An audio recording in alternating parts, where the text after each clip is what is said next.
Hello, everybody. Welcome to the Five Hard Podcast. It's me, John Johnston by himself, because Greg is, I don't know, he's off trying to raise a family and make a living. And Tweedy was supposed to be here, and we're a bunch of wait until the last minute sons of bitches is what we are. Hey, look at that. Somebody showed up. Uh, Welcome to Thursday night on May 11th, and kind of the middle of the off season. Oh, wait, There is was it? Tweety. Wait, you can see me? I can see a W. Yeah, I don't know what's going on. Sorry. You need to go you need to click on the little gear. First of all, you need to show up 3 minutes early so we straighten this out ahead of time. Click on the gear icon. You'll be able to set your video and your audio, and then Okay. we'll go from there. Yeah, Oh my I God! got it. See how that works? Yeah, my office is in the middle of a tiny remodel, and so I forgot about that part of it, and so I was scrambling. Anyways, How you doing? Here. How you doing? Good. How are you doing, man? Well, today I had to drive all over the Twin Cities to find drugs. What kind of drugs? So my monthly injection I take for my brain injury. What kind of inject? What do you take? What do you inject? It's called Agivy. It's for Cool. migraine people. Yeah, it's great. And without it, I just pretty much have turned out to be non-functional. But tomorrow, I wanted to go to Nebraska today and get ready for the 3-game series against Penn State, because we're going to have a tailgate like kind of mostly Saturday, but Friday night I think I'll try to be over there, and Sunday over there. Fred Sacco says, was Carl Pelini with me? He was not. He was. Otherwise, it would have taken me probably 5 to 10 minutes to find the drug I need. And it took me calling several pharmacies, because apparently it's a hard drug to find. Yeah. It's an injector, for God's sakes. I have Okay. mushrooms in my refrigerator, if that helps. Okay. Hi. No, I don't know. I was telling somebody today that I never really had any desire to take any psychedelics or anything like that in my life, because I had experienced things in my early life that helped me to avoid any kind of hard kind of drug or any kind of psychedelics or anything. That's the misconception, though, is that they're hard drugs. Like, people think like they put mushrooms with like crack, and it's like not. Mushrooms are, I would argue, mushrooms are good for you. That everybody should do. If everybody did a little bit of mushrooms every day, I'm dead serious. If you did if everybody microdosed mushrooms every day, the world would be a happier place. It probably would be. But my Less problem is this. My problem is this, Mr. Tweedy, is I've always believed that people have a quota of weird. And Okay. I have a very high weird factor. And if I take any kind of weird drugs, they push me over that quota, and then I never come back. Whereas other people, they don't have any weird in them all. And then if they take drugs, they can just go, oh, it was great. I saw an elephant walking. And then, you know what I mean? Yeah, but that's not. This is a great way to start, isn't it? It's just, I hate when people like talk about drugs incorrectly, because that's not what happened. There's no elephants. We all talk about our own experiences. You've never taken mushrooms and seen elephants. No, I've never taken mushrooms. Oh, okay. The next time you're in LA, I'm getting you high on mushrooms. Oh God, there you go. See there? And then I won't come back. They'll be like, what happened to John? Well, he didn't come back. I've already been places I shouldn't have come back from, but I guess, Okay, I titled this show, What Is It with Nebraska Fans? Ooh, interesting. Okay. Yeah, and the reason I did this, Mr. Tweedy, am I supposed to call you Ryan or Tweedy or shithead? I don't care. Okay. The reason I did this is because you made the comment that you did an entire film about Nebraska fans because you found them fascinating. Mm-hmm. Well, yeah. I mean, where do you want to start with this? Well, the whole thing, so it's kind of weird. Because I think about this a lot. I've actually thought about making another one, kind of like an addendum or a relook at it, because I have a new perspective. Like, my perspective on Husker fans changes almost yearly, but definitely like every 3 to 4 years. I feel like I have a new perception of what it means to be a Husker fan. And I don't know. I don't think it's generational. I don't think that.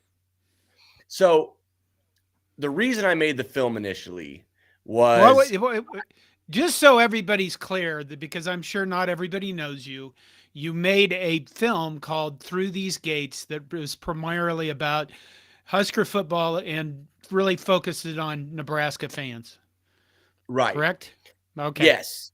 Now go ahead. And not just Nebraska fans, but also sort of how the football team affects the community at large, because there's really no other state like Nebraska football. I mean, there's no other state that has this, especially before, where, I mean, so we talked to it's been 10 years, but we talked to the people in like the gosh, I can't remember any of their names now, but they worked with like the travel It's the board. shrooms. No, it's not. It's the old fucking age is what it is. Fans now versus it was when you made the film. Don't read the comments. Just stay Sorry, focused. I can't help it. So we talked to the board of like travel and all that stuff, right? And then we also talked to small business owners downtown and I'm not talking like the Wendy's and those big corps. I'm talking like the watering hole, right? Or like Right. those small businesses that have been owned by Nebraskans for decades. And Right. they make enough money, or they make 90%. I forget the stats. So don't I'm sort of making it up, but it's also close. So it's like something like 80 or 90% of their money in 8 home games a year. Right. The rest of the year, they don't really make shit. That's how they survive. So if those games go away, there's no more Lincoln. There's Right. no more. I mean, there's no more downtown. Even with Pinnacle Bank, I don't think. I mean, the Pinnacle Bank Arena now, I don't even think that would be enough to sustain a downtown Lincoln at this point. And so there's that element. And when you look at it from that perspective, then you're going, well, fuck, man. You're not just cheering for football anymore. You're cheering for small businesses. You're cheering for your brother's barber shop or your friend's barbecue joint. Like, that's what you're cheering for. But so there's that aspect of it, which I can 1,000% get behind. And so I chose to focus on that aspect of it. That was what the film was sort of about. And then that took me down. And then it's funny because how the film was made is actually what the film was about. And that's sort of something I think got lost because I was much younger. If I was a much younger filmmaker, so I didn't really know how to put that stuff out there. Right. So, but the idea of the film and how Husker fans look after each other is how I got interviews. We started with like Jake Bogus from The Ticket. And dude, he was giving me phone numbers that I never had the business of having. He gave me, God, I wish I can't remember the guy from Bobby Bowden. He just gave me Bobby Bowden's phone number. And I was like, dude, I can't just cold call Bobby Bowden, right? Milt Tennifer gave me Barry Switzer's number. I called Barry Switzer when he was in line at a Chik-Fil-A. He agreed to do an order. He agreed to do an interview while ordering his food at Chik-Fil-A, just literally because Milt Tennifer told me to call him. It's the only reason he did it. He invited me to his house. I hung out in Barry Switzer's house. It was a fucking mansion in Norman. Like, that's how the film was made. So, like, all that, Brooke Behringer's mom was because I interviewed a guy that owned a bar with the biggest collection of memorabilia, and Scotts Bluff, I think, was in Scotts Bluff. North Platte? North Platte. Was it? It was in one of those Was it two. in North Platte? I think it was in North Platte. Yeah, it was one of those two. I remember the bar from a long time ago. Yeah. Yeah. Okay. And he just was like, hey, man, we knew Brooke Beringer. I'm still friends with his mom. She still comes in here. So he called her and was like, can this dude talk to you? And I was, and then like 2 days later, I'm like hanging out in her house, hearing all these fascinating stories, that's crazy. It is. And so, yeah. And that's none of the rest of us have done these things. I mean, there's no reason I should have. The only difference between, dude, I taught myself how to use cameras on YouTube. I mean, yeah, I get that. So like, I'm just persistent. Oh yeah, it's not well, I've been teaching myself film editing or video editing on YouTube, so yeah, film editing. I've been doing it for 25 years or something now. And it's not, film editing is easy. It's telling a story that's hard. Yeah, I'd agree with that. I'd like to. I recently did. I've been doing really early football history, and then I just in the last week I released, what was it? Nebraska's names that people have gone by. The antelopes, I saw that. the bug gators. I watched like the first few minutes. I haven't had a chance to finish it yet, but yeah, I saw that. That's cool. I wanted to give you critiques. One of the things you can critique me on is, good God, what are you doing with your fucking audio? Because my audio is just not good.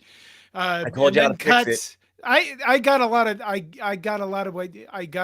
work on a lot of things. So, but I'll keep doing them. Yeah. So get better. So when you started this, I mean, shrooms with a Barry Switzer and a Chik-Fil-A. Sorry, that made me laugh. It's funny. When you started this, I mean, was the stuff you had in mind what happened? Like you started with no idea what I was doing. You started with a script, or you just said, I'm going to go out and interview a whole crap load of people and put something together? That's what you did? Yeah, I had no plan. I was just like, I bet this will work. Yeah, like literally, dude. I mean, Irina can attest to it, like my wife, because if it wasn't for her, it would have never gotten made. She was a trooper. And like, we had zero plan. We started with, our first interview, I think, was Jake Bogus. And then we went to a game and we randomly, completely by luck, ran into, after the Northwestern game, we lost. And we stood up and applauded the Northwestern team as they're leaving because it was a really good game, which also, we'll get into that later. But, and I see some Northwestern fans and I just run up and I was like, hey man, can you get on camera and tell me what your experience was at this game today? What it was like, kind of your opinion of Husker fans. And it was the president of Northwestern.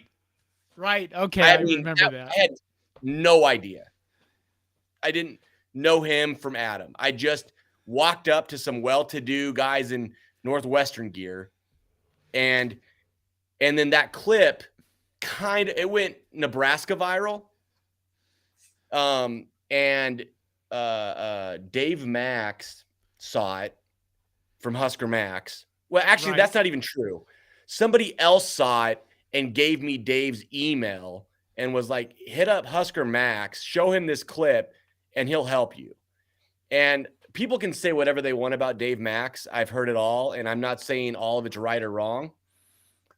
Everybody can have their opinion about Dave. He did a lot for me. He helped me a lot, and I'll never say a bad thing about the guy. I think he's a good dude. And once he started getting, then he, the little things, and we just would follow the dominoes, and Husker fans, like, they really rallied around me. It was nuts. And so that's how the film got made, and it was a really cool experience. And then you and Dave went for what? It wasn't a year, was it? You took a few months to go around Nebraska. We did an entire football season. So we had the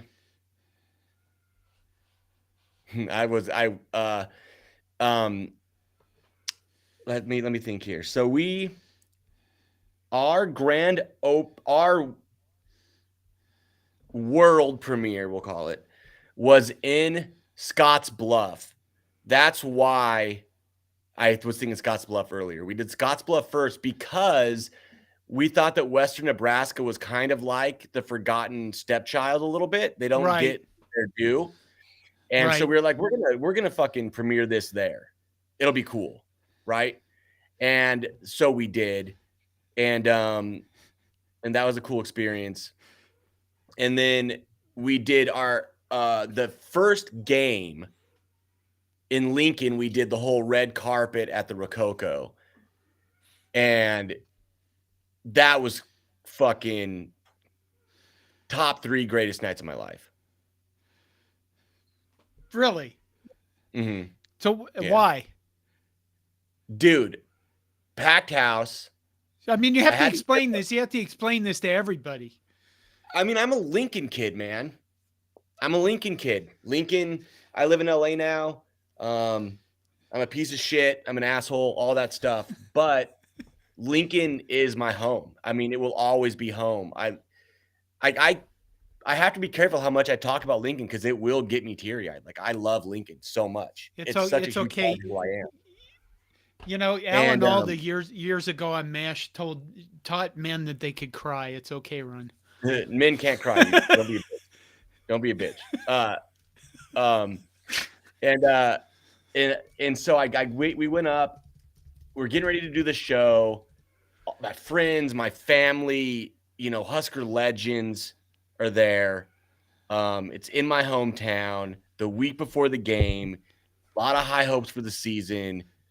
I walk outside. We're getting ready to start, and fucking Jason Peters walks in the door.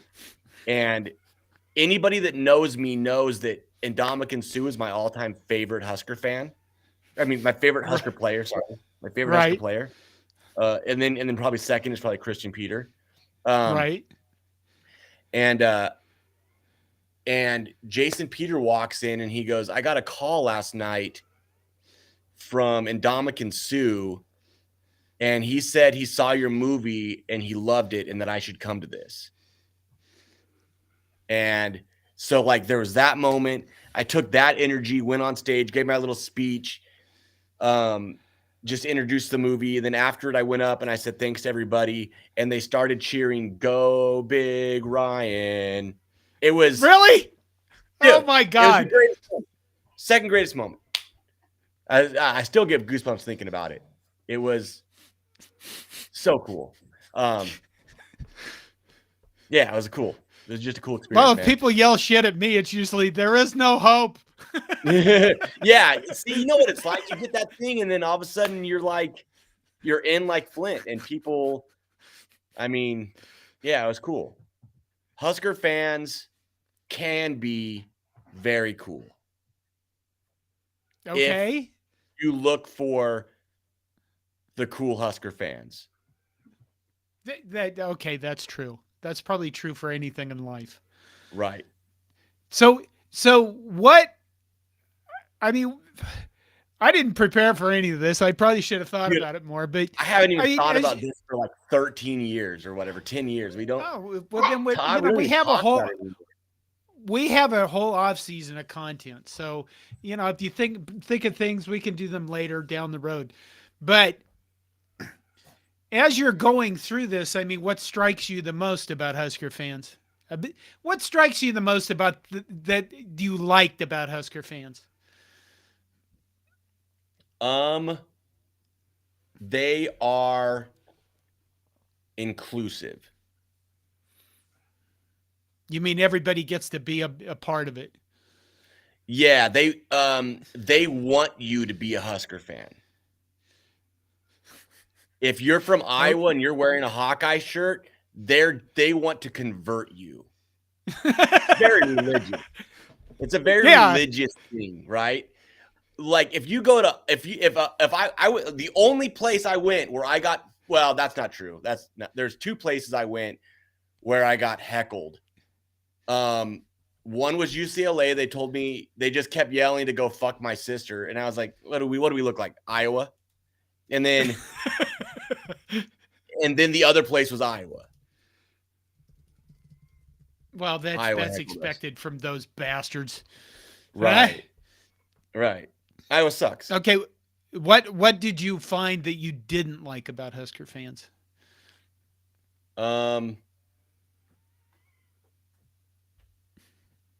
do I want to approach this? Because there's so many carefully. No, I don't. I'm done being careful about it. There's so many shitty Husker fans that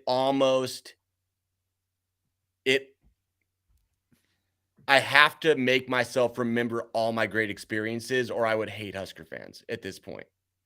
Because it's easy to be kind when you're winning. Yes. It's not as easy to be cool when you're losing. Right. And Colorado has treated Husker fans the worst. I got story. Sorry, I got distracted by that comment. That's okay. And also it's easy. Well, let me rephrase that. It's harder to be a tough guy in person than it is on Twitter. Right. And so part of me wonders how many Husker fans are just fucking cowards, because on Twitter, they got all kinds of shit to say they would never say in real life. You go on forums and all of a sudden you're talking to like Bug Eater 69 and he's like, and it's like, oh, I mean, who are you? It's probably you, John. You're probably Bug Eater 69. And so like, there's like that aspect of it. And yes, I agree. Terrell Farley's taint. All the worst fans sit in North Stadium. What? I agree. Why is that? Because they won't let you stand up. Oh, that thing. Okay. Mm-hmm. Yeah. That's like my least favorite thing about the stadium. It's just people not wanting you to stand up. Yeah. On 4th and 2 in the fourth quarter. I have not been to that many games. I have not been to as many games as I'd like to. Well, let me put this differently. I have not been to hardly any games when I was actually in the stands for like, I don't know. The last one I can remember actually being in the stands for was my brother Jim and I went to the Northwestern game that we won with the Hail Mary. Oh, that's cool. Yeah, it was. It was his first time in Memorial Stadium since he had run there as part of the state track meet in like 1965. So I was like, why would you never come to a game here? And he's like, I knew the answer. He works all the time. He worked his entire life really hard. He never took any time off. But it was fun. But no, I haven't experienced the Husker fans in the stands as much as a lot of other people, and how squished you are up there. Yeah, dude, I went to, I can't remember what game it was. When I was young, I was pretty weird, pretty blue collar. We didn't have a lot of money. So, I only went to like 2 games when I lived in Nebraska just because we couldn't afford it. Right. And, dude, I thought the same thing, Blaine Cole, my brother Jim and I thought the same thing.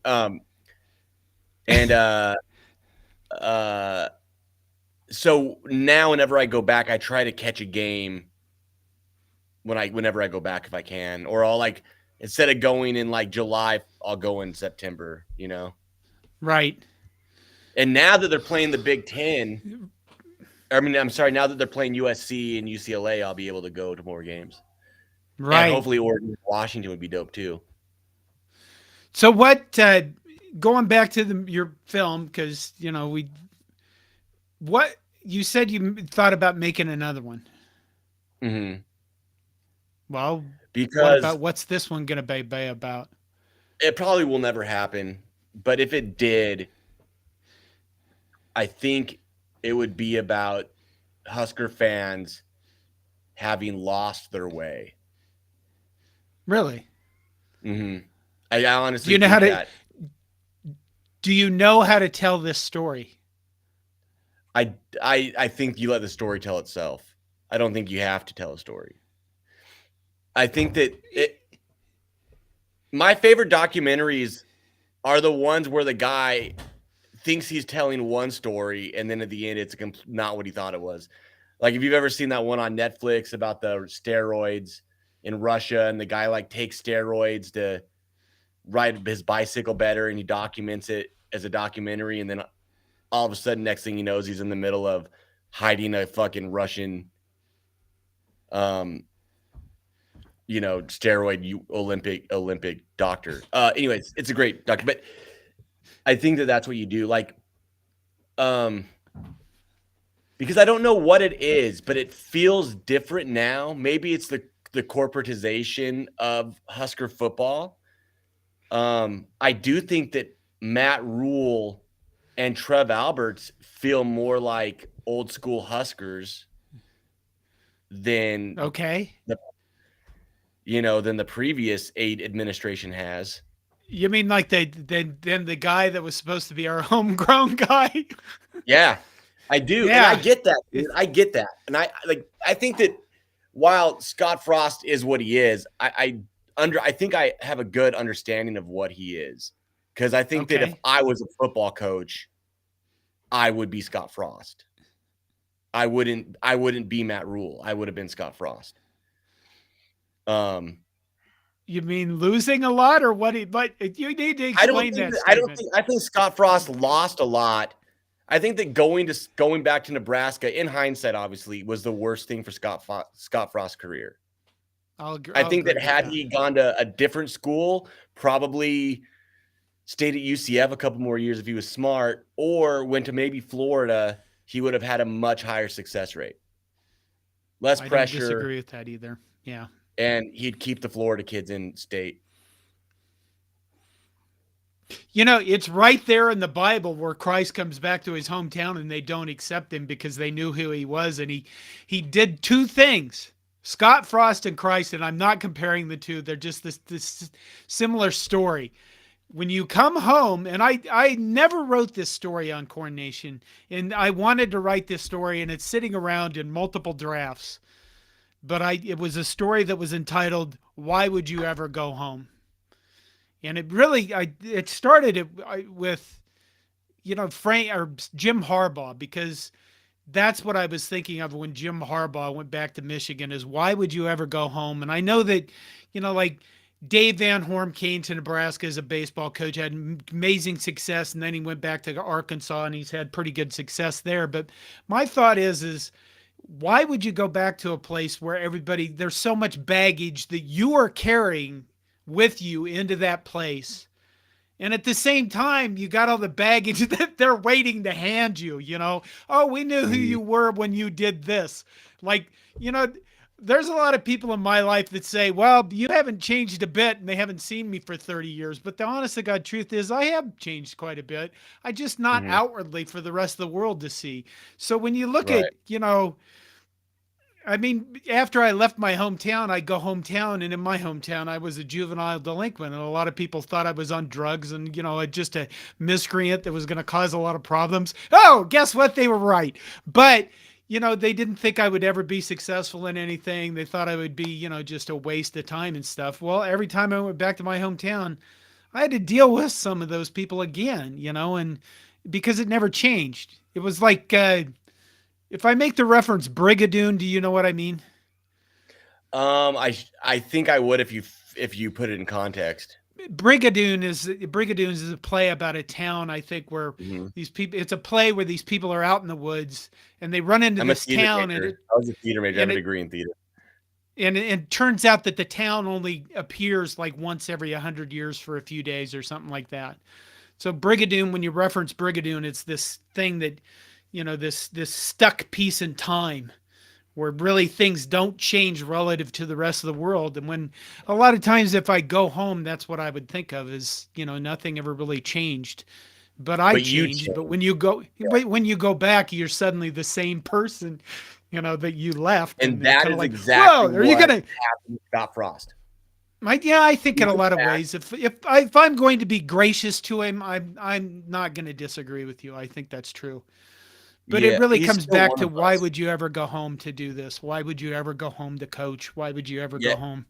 You know? Why would you like that? Why would you ever go home? Period. Like for me, I mean, like my family's always like, "Oh, you should go back. You should come back. Why don't you come back?" And it's like you think you want me back because you have a memory of what I was. I'm not Right. that guy anymore. I've lived in LA. I lived in Chicago and now LA. Like I'm I'm not chill. I'm not, like I don't chill well. I don't just hang out. Like I can't. I'm. I would. I would drive people bananas with my intense need of doing shit right now. People would not want to be around me in Nebraska for very long. Plus it's this constant thing you have about talking about your balls in public. Probably that. I was doing that back then. That's one of the things that has not changed. Okay. Okay. Oh, okay. Where'd we go? We were talking about doing another documentary. It would write itself. Mm-hmm. Okay. Yeah, I mean, Should we I just explore think that that any further? this. I haven't fully sussed anything out. I just think that and both things can be. I think that's the other thing too, is that both things can be true at the same time. You can have Husker fans can be great and Yeah. have lost their way at the same time. Like, because the community that surrounds Nebraska is still the same thing. You know, I'm a Husker fan because my dad was a Husker fan and because I was from Lincoln. But I'm going to make damn sure that Axe is a Husker fan. Right. He's 5 months now, and I read him the Husker history book all the time. Like, and by all the time, I mean twice. He hates it. Does he? Yeah, he cries every time. Well, he's only a few months old. You know what I mean? You're a new Yeah. father. It's going to take him a few years before they're ready to actually play baseball. And I also, while he's crying, I just yell over him, so he has to listen. Years ago, I took my kids. I didn't. My wife and I did. Heidi and I did. We took our kids to one of these. It was like a Sesame Street on ice or a Sesame Street on the stage thing. Mhm. And all these kids are sitting around us, with their parents and everything like this. And this big booming voice comes over the intercom to announce that the show will start in 15 minutes. And all of the children around us burst into tears. They're just like, oh my God, it's loud. My kids are like, I didn't notice it at all. Yeah. And I'm like, yeah, there you go. Okay. Anyway, Wait, lost hold their on. way. You have to what? I haven't been So taking any of these. Yeah, can Do we you read need some me of these comments because they're really interesting. So one guy Okay, says, well, "Sock motherfucker anymore." I don't know what that means. I haven't been looking at these, so. And then another guy said, "Is the fan base any different than it was in the '80s, early 2000s, or '80s to the early 2000s, or is it just that everyone has a voice now on Twitter?"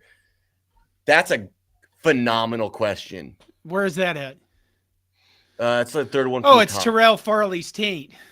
See, Which is a great people name. listen. People listen to this. God dang it. Okay, here it is. Terrell's.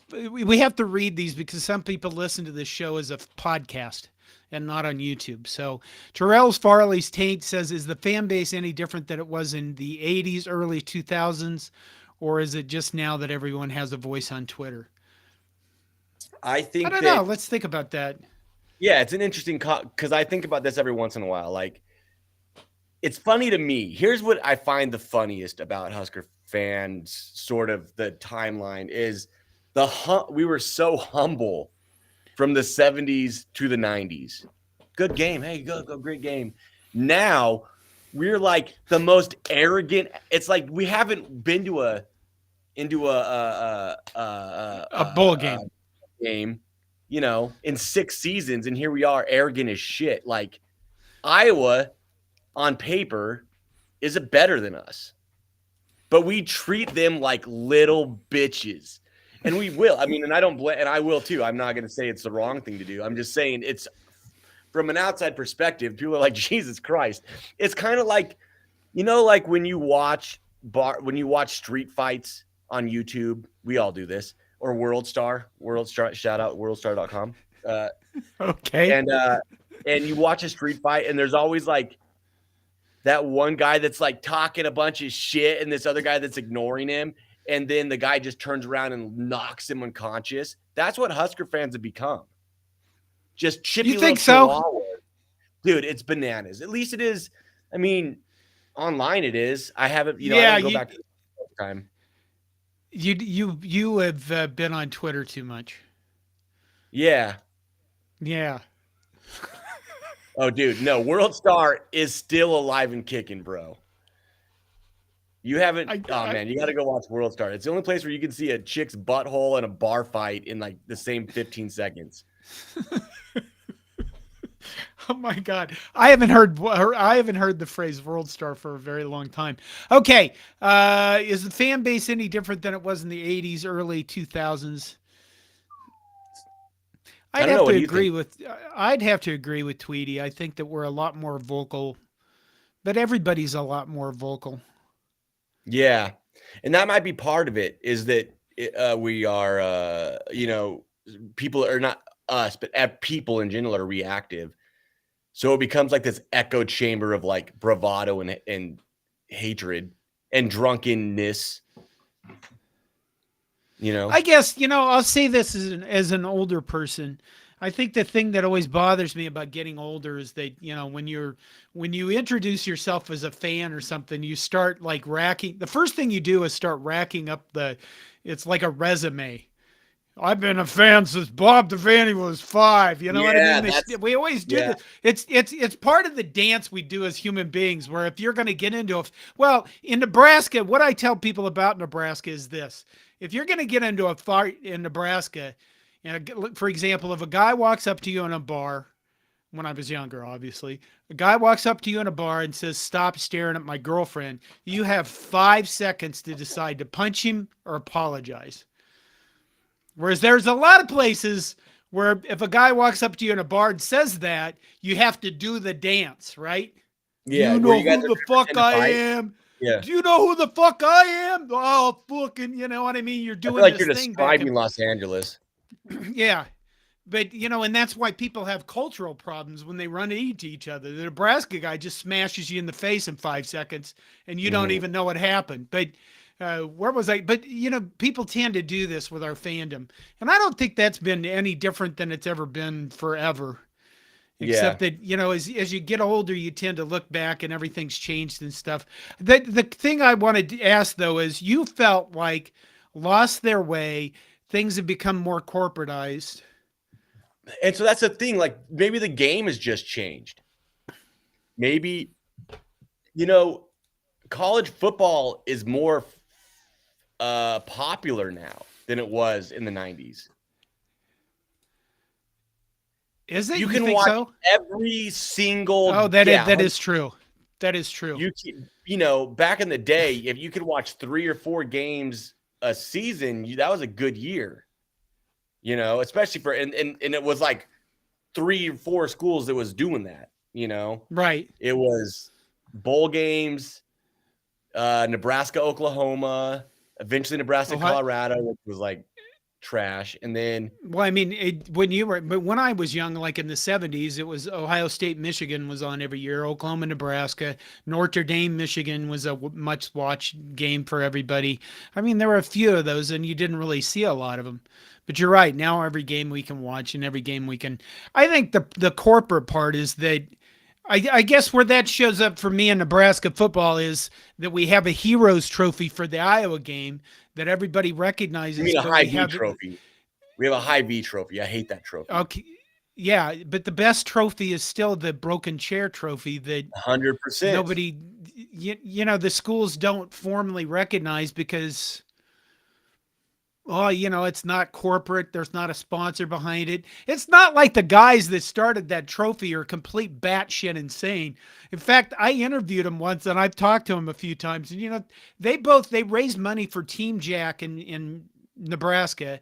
And I think it's the Minnesota Masonic Children's Hospital or Minnesota Children's Hospital, something in Minnesota. And I asked these guys, why did you pick those charities? And one of them looked at me and he goes, "Who's going to say no to children?" So, I think? they're both for good causes and they've done a damn good job of raising money. But again, neither school will recognize them. Why? Because I guess there's not a bank there. Dude, Which is really the Iowa shitty. thing? You know how everybody praises Iowa for that little wave they do between the third and fourth quarter or whatever it is? All I can think is that they're torturing those fucking kids by making them watch Hawkeye games. That's true. It's like, oh, look what we're doing for the kids. It's like you're taunting them. You're like, hey, watch this fucking bullshit 8 times a year for 3 hours, and then wave at them like, oh, you gotta watch this bullshit. Like, do you believe that? I hate that shit. I think it's fucked up for kids. We should go back and look through some of these. Yeah. Okay. Funny people in there. A Damn Beast Media. I think he might be a Georgia guy. I can never remember all of the guys, but if y'all think college football is popular now, just wait until the expanded playoff arrives. A full month of the college football playoff, popularity among the casuals will explode. For what it's worth, I'm not a fan of the expanded playoff. I think he has a very good point about that. I think that it's gonna take this thing through the roof. I think you'd be Todd and I, how many college football fans are casuals as it is. Yeah, that's true. Yeah, I know that. Oh, go ahead. Sorry. Go ahead. I was just gonna say my favorite thing to do is when somebody's like, "I'm a Michigan fan," be like, name the second string quarterback. Right. Todd and I Monday night talked to Scott Docterman he covers Iowa for The Athletic, and he said, just think, the first round of the playoffs is going to be a campus game. And he said, for all the decades of all the great games, for example, that Nebraska has had at Memorial Stadium, just think if they get into the college football playoff and the first college football playoff game they have in Memorial Stadium will instantly become literally the biggest game in school history. Yeah. I mean, imagine if we were playing Florida at home in the college football playoff. And when he said that, I thought, go ahead. Imagine what that'll do for those small businesses downtown. Oh my God, you're right. I mean, wow. It's so like, here's the thing. If you love Lincoln, specifically Lincoln, I think that you have to root for the playoff, especially if there's going to be a campus game then. It's going to do a lot for the community. It's also going to do a lot for Monsanto, and that's a whole other thing, but whatever. Okay, we're going to go with... Oh, come on, I just had this. Terrell Farley's Taint says, imagine how bad Husker Twitter will be if we are a top 10 team again. It'll be great. They'll be the kindest night. Well, that's not true, I guess, because the old people aren't on Twitter. It might just be a generational thing, too. My generation grew up on shit talk. I mean, I was the first generation with gangster rap. I was the fucking 14-year-old kid listening to Ice Cube, Predator. Maybe I was 12. My brother wasn't, I grew up on shit talk. I have actually thought about this, and I thought, if we actually do get good on Twitter, particularly, Am I going to be classy or become an even more insufferable son of a bitch than I already am? And I don't even think you have to think very long about which one of those I'm going to be, because Yeah, I uh, mean, I thought I could just be nice and classy with people that say, "Oh yeah, we won and it was great and everything," or I could just be, "You guys fucking suck shit and we're gonna stomp your face into the ground from here on out." And guess which mhm. one of those I'm doing? It sure as hell isn't going to be gracious, because it's Twitter, number one, Right. and number two, it's built up inside. Uh oh, That's my son. yeah, Do you want to meet my son? sure. Uh oh. Yeah, he's the He's gonna newest be generation of Husker fans. he's gonna be ruined forever now. Mwah. Okay, I'll give you back to mama. Owen Walker says, "How you about 40-year-old millennials, John?" I'm not sure what that's supposed to mean. How do you I feel will about say this. 40-year-old millennials? Say this about generation things. Everybody is a millennial to me. I know that there's like millennials, Gen Z, Gen Y, whatever they Gen X. I don't know what the hell the difference is. Everybody's a millennial. You're all ruining everything or something. I don't know. Eh, So you're all lumped together, and I think it's funny. I think it's funny is now that you have a kid. My Noah, my oldest, has turned 30, and what I think is fun about getting older and everything is watching, like him get to the age where they're starting to compare themselves with other generations, where it was before they were just comparing themselves with me. And okay, fake Fred Sacco says fake news. John can't be any more insufferable. I can. Oh, I yeah, can. I've seen it. Okay. And you better check yourself before you wreck yourself, because a big dick in your ass is bad for your health. That's the Predator Ice Cube. Check yourself. It's that album. Terrell Farley Taint says, "I call anyone older than me a boomer." Hmm. I am at the end of the boomer generation. I actually I am. I think the hate boomers that. go to like 1965, and I was born in 62. Let's. Yeah, somebody called me a boomer once, and I was like, you can't just start calling people boomers. You know what I mean? There's like a definition. I'm not a boomer. My brother's a boomer. Oh wait, Fred Sacco actually has uh, a comment that's a good comment. The fandom is basically the same it's been for the last decade. The quote normies quote who just enjoy it, and the quote crisis of the now people who maybe one half equals the part Tweedy says lost their way or jerks. I think you're probably right. And the thing is that the crisis people are the ones that are the loudest, That's true. That's true. you know. And I mean, and trust, I'm not the good kind of Husker fan. You're not? I love to instigate on Twitter. I don't mean half the shit I say on Twitter. I just know it's going to rile people up and get them to fight, and then I laugh. Well, I do that too. Oh my God, I had a thought and it went away. This is common for this time of night. Hey, all you Let's younglings see. with boomers who legalized marijuana, shut the fuck up. Yeah. Boomers. Yeah, right. Well, they're the ones in charge of the state capitals or whatever the hell it is. Yeah. I'm sure that Joe Biden is the one signing that paperwork. Okay. It was made legal in spite of the boomers. So Nebraska, one of the things about the Nebraska fans, us, I guess, it was really cold in Lincoln for the spring game and still 60,000 people showed up. Right. And I mean, does that, I made this last video. About all the Husker names. And, I did an earlier one about 1890 when Nebraska started football. And I just on a whim, I posted it on our Huskers, the subreddit Huskers. And I really haven't posted on Reddit for a long time, but I thought I want more people to see this, and if they get mad at me because I thought they might have been just like, we don't allow that kind of promotion. But I got some really good comments, and one of those comments I think was on Reddit was that Nebraska, more than any place in the nation, the state is tied to the football team. And we're And the only show in town too. But do you think that's true? Yeah. You don't think? What about 100%. Oklahoma?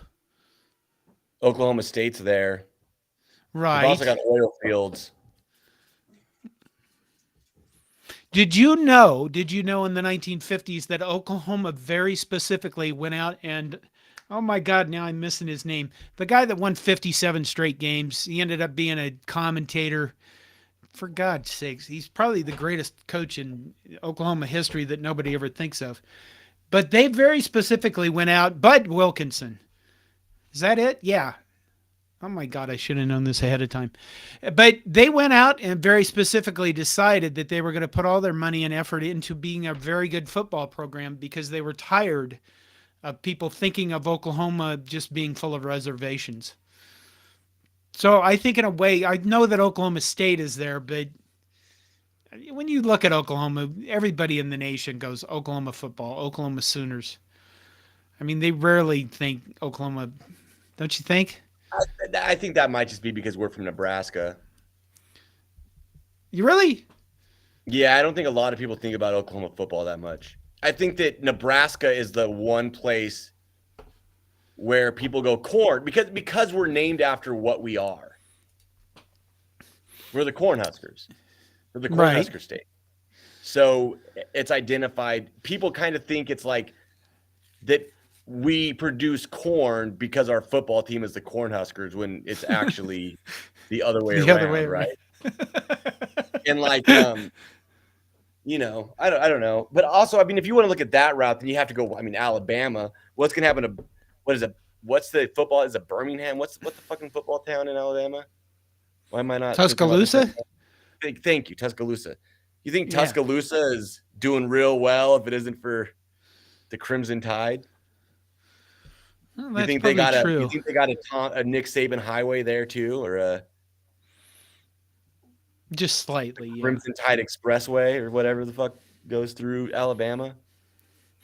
All right. Is there anything else that we should explore about your film? Is it still for sale? I mean, yeah, I still have copies of it if somebody wants to DM me. We took it off all the website. I got sick of it did really well for a few years. Right. Then I was just sort of breaking even on the website and shit. So I was like, it's not really worth it. It's a lot of work just to break even. After like 10 years, we finally, but if anybody wants a copy, I'll sell it to you for shipping. You could just put it on YouTube. We've thought about that. That's actually not a bad idea. We've also thought about, because I also have a billion little small clips that never made the movie that we were showing them on Husker Max for a long time. And those actually did almost better than the movie did. It felt like. Really? Yeah. Husker Max gets a lot of clicks. But I know Corn Nation does too. Not to promote your. No, it's okay. It's okay. When people go out and search for Husky history, Husker Max has all of that stuff out there. They are linked to everything on Wikipedia about Nebraska. And that's all the other guy. Joe Hudson. Yeah. Yeah. Joe. He's like the silent. People don't realize how much he's done for that website. He's the silent partner.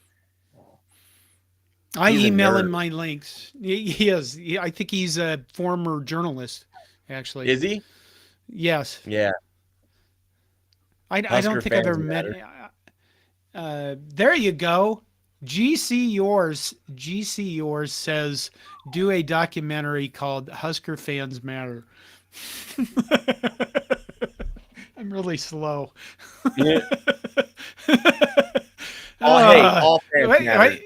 All fans matter. GC Yours. Yeah, see there. D-Lon Thug says, do you have copies on VHS? No, but I can. If you send me a camcorder, I can set up in my living room and record my TV playing it.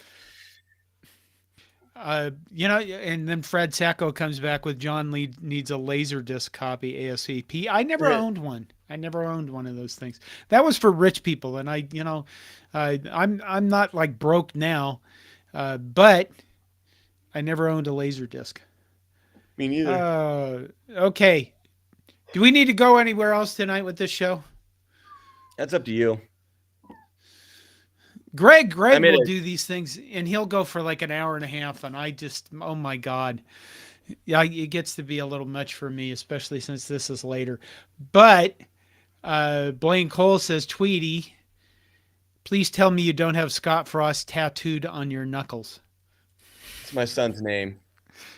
Oh my God, you got a tattoo on your knuckles. Mm-hmm. Wow, I didn't know this. Okay. My jab. If you ever get a jab from me, you're getting all the power of my son behind it. What was I gonna say? Ah, dang it, I lost it. What is that damn demon dog's name of yours? Which one? The black one with the googly eyes that's, Satan incarnated. Mishka? Oh, God. Yes. Put it close to the camera so people can see how evil it is. Mishka's the best. Oh, my God. The university is not in crippling debt. Where do you come up with this stuff? We're the only university, I think, that has like zero debt. Okay. I'll tell you what, Houseman needs to get their shit together, though, or whatever. Is it Houseman's?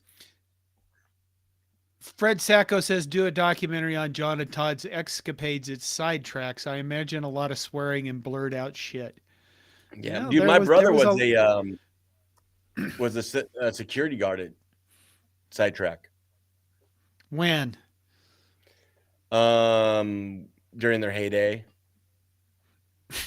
In the 80s? He was like, 80s and 90s probably, yeah. Oh, he probably actually knows who I am. Do you know the security guard's names? No, I don't remember most of those people. I remember the Sweet Potato Band guys, Paul and Joyce, and then a few of the other people. But, Joyce was his really good friend. Yeah, she was pretty good. Okay, what should we do with this show going forward? What do you mean? What do you want to invite guests on? That's what I'm looking to you to do.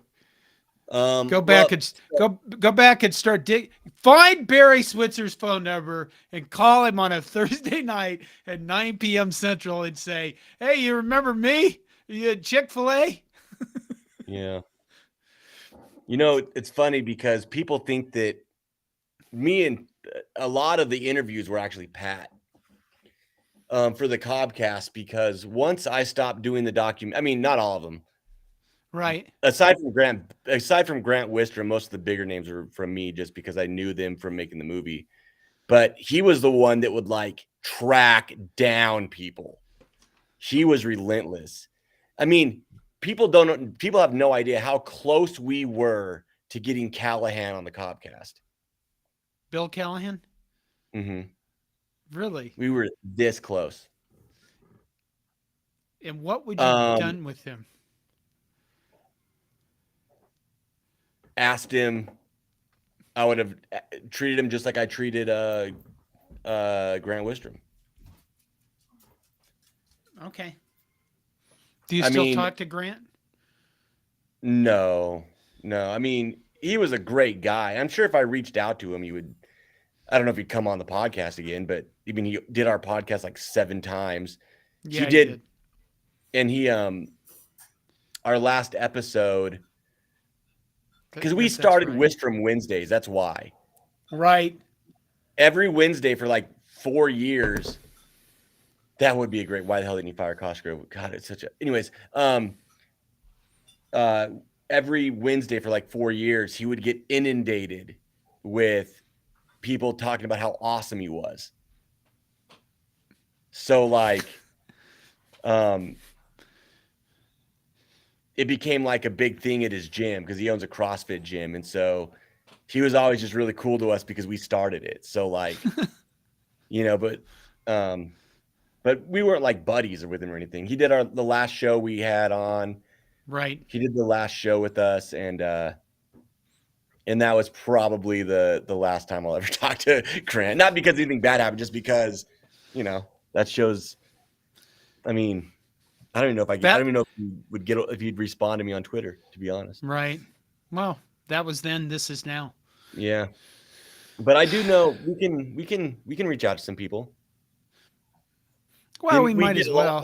The best way to do it is you just give people the opportunity to say no. You'd be surprised who will say yes, and you'll be surprised who will say no. And you'd be surprised who wants to talk shit. Like we had remember that Husker that punched the fan? I think it was a Missouri fan. Yeah. Do you remember him? I think so. After a game, he punched a fan. So that royally fucked his career. And and he came on and talked to us about it. God, I would do anything to get Scott Frost on. And the funny thing is I'd probably be the coolest person to him because I don't really have a whole lot of. I mean, he sucked as a football coach in Nebraska, but other than that, I mean, but there's no hate in your heart. Not for Scott Frost. I get it. Okay. I get it. Kellen Houston, yes. Kellen Houston, we had him on, and he just wanted to talk shit. He just wanted to be like, yeah, fuck that guy. Like, he started off all kinds of it was bad and da-da-da-da and da-da-da-da-da-da-da. And then by the middle of it, he was like, man, fuck that guy coming up into my face. Okay. Oh my God. See, this is why Greg should be here. I don't know how to end these things. I think we just stop, don't we? He usually makes us yell something. Oh, you mean the outro? Mm-hmm. I've only done this is my third one. See, this is why Todd and I, when we do our outro, we just say goodnight and then I shut it off. That's why the Big Red Podcast, we waited for the outbeat, which would have been 5 minutes ago, and then somebody just yelled "Fatty rides the bus." What? And then we would all repeat it.